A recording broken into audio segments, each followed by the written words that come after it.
Dans ce chapitre 5, nous allons voir comment, par modification d'une seule donnée d'entrée, le diamètre nominal d'un roulement, cela entraîne automatiquement, une douzaine de modifications en cascade dans l'assemblage, dans le réducteur. Voilà, on change une donnée d'entrée, on tape sur Enter, et on recommence tout sans rien recommencer.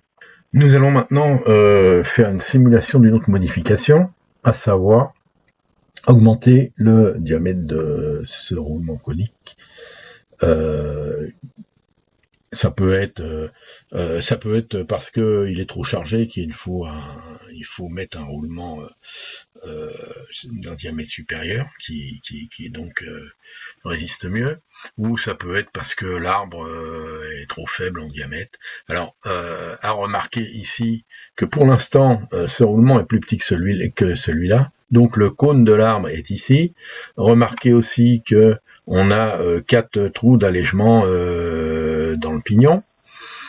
Donc si d'ores et déjà, je ramène le boîtier. Si on augmente le roulement en diamètre, donc il va augmenter en diamètre extérieur, bien sûr, ça va repousser le boîtier, ça va repousser les trous de fixation. Sur le couvercle, ça doit repousser aussi le logement et les culs de fixation. Q2, c'est le terme consacré. Donc, on va voir ça. Pour ce faire, je vais peut-être couper je vais peut-être d'ailleurs couper le couvercle, là, pour qu'on voit dedans. Voilà, pour y voir un peu mieux. Voilà, la rondelle. Ah oui, elle était partie, donc on va la laisser partie. Voilà. Donc maintenant, j'appelle ici ce roulement. Alors ici, je vais mettre au diamètre nominal, c'est-à-dire le diamètre de l'arbre, je vais mettre 120. C'est du lourd, c'est pas de l'aéronautique. Voilà, revenons maintenant sur notre assemblage qui se remet à jour. Voilà. Pas tout à fait d'ailleurs, parce que le bout d'arbre, il ne s'est pas régénéré. On va le remettre à jour. Voilà. Donc un diamètre supérieur avec un nombre de cannelures supérieur. Un nombre entier, bien sûr. Voilà. Donc on voit ici, on voit déjà que le pignon, il avait 4 trous d'allègement, maintenant il en a 5, il a été remis à jour. Encore une fois, quand la zone diminue, les trous deviennent plus petits, et donc on en a un plus grand nombre. On peut en mettre un plus grand nombre, donc il y en avait 4 au début, maintenant il y en a 5. Le cône de l'arbre, il était ici, et maintenant il est passé de l'autre côté, puisque ce roulement est devenu plus grand que l'autre. Le roulement est devenu plus grand. Ça a repoussé le boîtier de roulement. Ça a repoussé le diamètre du logement, les diamètres de fixation des culs des culs oui. Et ça a remis à jour également la rondelle, le boîtier, l'arbre de sortie, les cannelures, le nombre de cannelures. Ici, donc, j'ai en gros une douzaine avec un changement d'une donnée d'entrée, il y a une douzaine de modifications qui ont été générées. C'est de l'intelligence artificielle.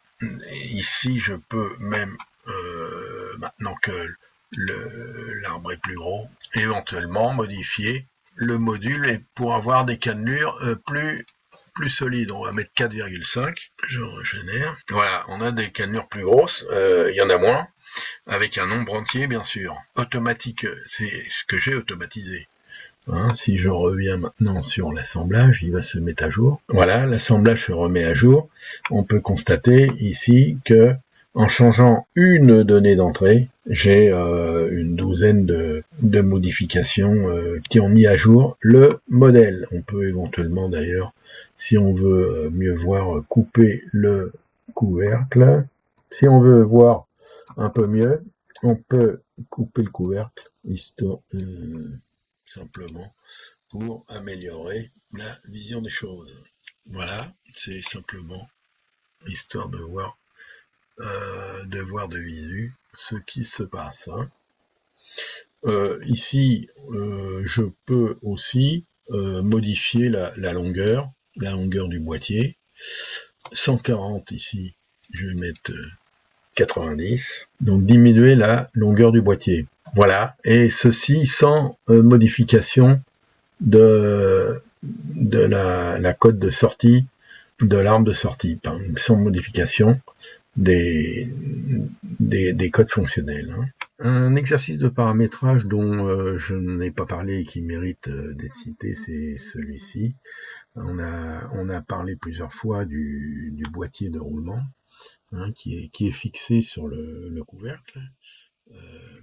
Je me suis contraint ici, il dépasse hein, de l'alésage du couvercle d'une certaine valeur. Je me suis contraint ici à ce que la valeur de dépassement, c'est-à-dire d'ici à là, soit égale à la valeur d'ici à ici.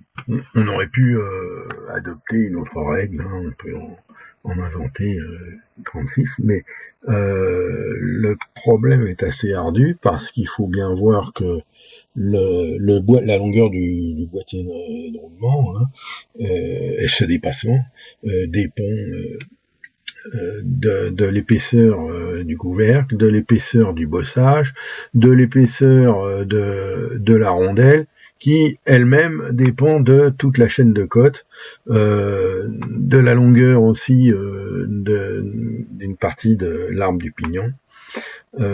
Enfin bref, c'est quand même un bon exercice. Hein. Donc et le problème, je l'ai appliqué aussi ici, ainsi que là. C'est aussi vrai ici. On peut faire l'exercice. Ici, par exemple, j'ai 140, je vais mettre 80, je régénère. Voilà. Et si je prends la mesure, ici, d'ici, voilà, j'ai 28,22 et d'ici à là, j'ai 28,22. C'est QFD. Encore une fois, on aurait pu adopter une autre règle à définir. Voilà.